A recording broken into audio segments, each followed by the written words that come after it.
Hello, welcome to அனு சரசுவை. நம்ம இன்றைக்கி ஒரு ஸ்பெஷல் ரெசிபி பார்க்க போகிறோம். அது என்னென்னா அடப்பிரதமன் செய்ய போகிறோம். அடப்பிரதமன் வந்து கேரளாவில் ஃபேமஸ் டிஷ்ஷு. அதுக்கு தேவையான பொருட்களை இப்போ பார்க்கலாம். ஒரு 1/4 லிட்டர் பால் வந்து காய்ச்சி வச்சுருக்கோம். இதுக்கு ஒரு 50 கிராம்ஸ் அரிசி பால் அடைன்னு கடையில் கிடைக்கும். இதை பாருங்கள், இந்த மாதிரி இருக்கும். அரிசி பால் அடைன்னு கேட்டால் கொடுப்பாங்க. இது வந்து 50 கிராம்ஸ் எடுத்து வச்சுருக்கேன். நம்ம இன்றைக்கி தேங்காய் பால் சேர்த்து தான் செய்ய போகிறோம். அதுக்காக தேங்காய் கொஞ்சம் இந்த மாதிரி துருவி வச்சுருக்கோம். 4 ஏலக்காய் எடுத்து வச்சுருக்கு. அதே 50 கிராம்ஸ் கொஞ்சம் வெல்லம் இந்த மாதிரி பொடி பண்ணி வச்சுருக்கோம். இப்போ நம்ம செய்ய ஆரம்பிக்கலாம். ஸ்டவ் பற்ற வச்சு குக்கர் வச்சுருக்கோம் அடுப்பில். இப்போ நம்ம எடுத்து வச்ச பாலில் கொஞ்சம் விட்டுக்கலாம். அதில்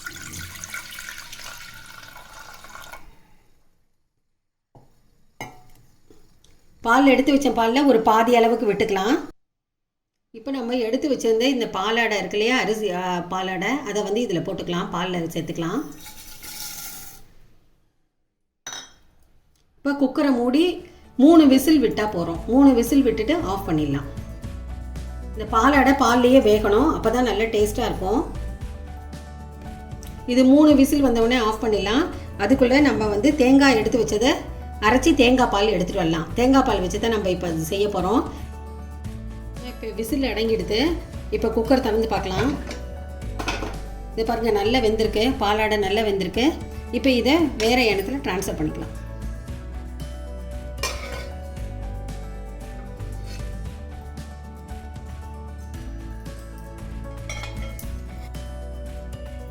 இப்போ நம்ம இது ஸ்டவ் பற்ற வச்சுருக்கோம்.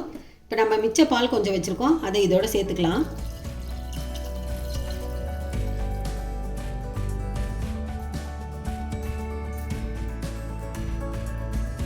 இது நல்லா கொதிக்கட்டும். இந்த பால் விட்டவுடனே எல்லாத்தையும் கலந்து விட்டுக்கலாம்.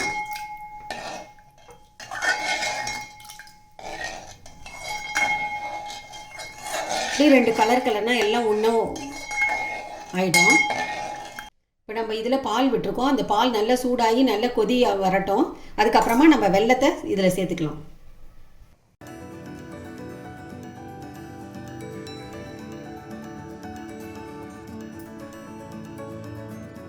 இப்போ பாருங்கள், நல்லா கொதிக்குது. பால் நல்லா கொதிச்சு வருது.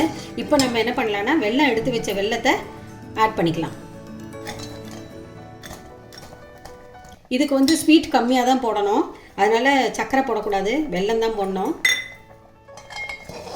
இப்போ வெல்லமும் பாலும் சேர்த்து நல்லா கொதி வரட்டும்.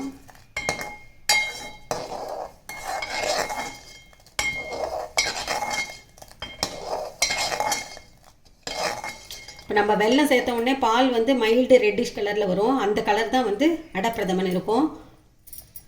இது பாருங்கள், நல்லா கொதிக்குது. இதே நம்ம கலரிகிட்டே இருக்கணும், இல்லாட்டி அடி பிடிச்சிரும். அதனால் நம்ம கலரிகிட்டே இருக்கலாம்.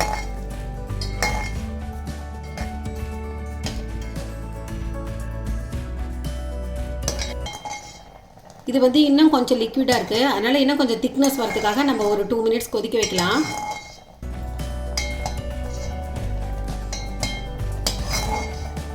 இப்போ நம்ம தேங்காய் பால் எடுத்து வச்சுருக்கோம். இப்போ இந்த தேங்காய் பாலையும் ஊற்றி இதில் கொதிக்க வைக்கலாம்.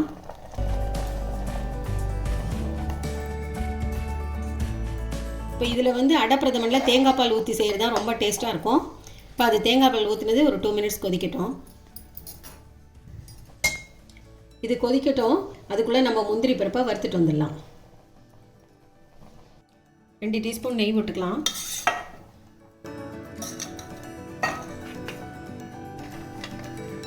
பத்து முந்திரி எடுத்து வச்சுருக்கோம். இந்த மாதிரி ஆஃபாக உடச்சி வச்சுருக்கோம். இதை போட்டு வறுத்துக்கலாம். முந்திரி பருப்பு செவக்கிற வரைக்கும் வறுத்துக்கலாம்.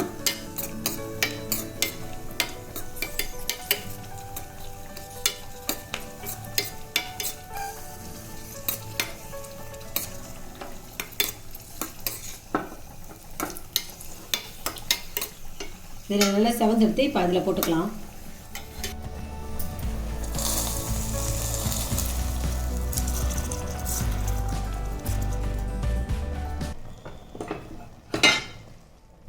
இப்போ நம்ம ஸ்டவ் ஆஃப் பண்ணிடலாம்.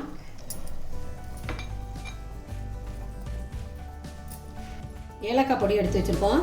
இப்போ அதை அதோடு சேர்த்துக்கலாம். இது பாருங்கள், இந்த மாதிரி திக்கு கொஞ்சம் ஆறுனாவே நல்லா திக்காயிடும். நம்மளுடைய அடை பிரதமன் ரெடி ஆகிடுது. இது நல்ல பாலாடை வந்து அந்த பால்லையே வெந்து தேங்காய் பாலும் விடுறதுனால ரொம்ப டேஸ்ட்டாக இருக்கும். ஸ்வீட்டும் நல்ல நார்மலாக இருக்கும். நம்ம வெல்லம் சேர்க்கறதுனால உடம்புக்கு நல்லது. குழந்தைங்க பெரியவங்க எல்லாருமே விரும்பி சாப்பிடுவாங்க. இது நல்ல டேஸ்ட்டாக இருக்கும். நம்ம முக்கியமான நாட்களில் சுவாமிக்கு நைவேத்தியம் பண்ணி எல்லோரும் டேஸ்ட் ஃபேமிலியோடு என்ஜாய் பண்ணுங்கள். நீங்கள் ட்ரை பண்ணீங்கன்னா கண்டிப்பாக இதை செஞ்சு பாருங்கள், சூப்பராக இருக்கும். லைக் பண்ணுங்கள், ஷேர் பண்ணுங்கள், சப்ஸ்கிரைப் பண்ணுங்கள். Stay home, stay safe. இதை கண்டிப்பாக ட்ரை பண்ணி பாருங்கள், ஃபேமிலியோடு என்ஜாய் பண்ணுங்கள். மீண்டும் அடுத்த வீடியோவில் சந்திக்கும் வரை உங்களிடமிருந்து விடைபெறுவது அனு சரசுவை. தேங்க்யூ, பாய்.